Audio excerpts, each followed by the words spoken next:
Gĩkĩ nĩkĩo gĩthagathago kĩrĩa kĩrokire kũhobanĩria thukuru ũyũ wa Senior Chief Koinange mwena wa Kiambu thutha wa nyũmba cia toro kũmunda mwaki kiroko kĩa umuthi mathaa-inĩ ma thaa 10:45 rĩrĩa arutwo magũthiĩte kũnyua cai.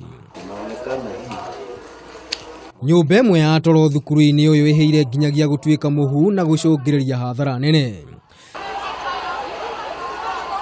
No na gukiri uguo, aikari a ituura rĩrĩ nĩ mekinyirie thukuru-ini ũyũ harĩ gũteithĩrĩria kuhoria mwaki ũyũ ũrĩa ũgũtambĩte nginyagia nyũmba-inĩ ingĩ cia toro.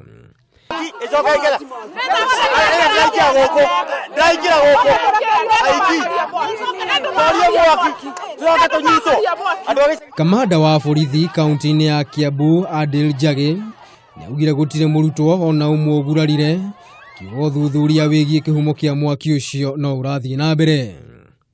I want to confirm that all the children are secure. The fire has completely been put off. I have assembled a team of detectives who are now on the ground to unearth exactly what happened. But we have good dreams and we hope that we get the cause of this fire. Aciari arĩa maumana hahu nene nĩ marokire thukuru-ini ũyũ kũgĩra ciana ciao. Handũ-inĩ ha Kameme TV rĩtwa rĩakwa nĩ Maina wa Mwaki.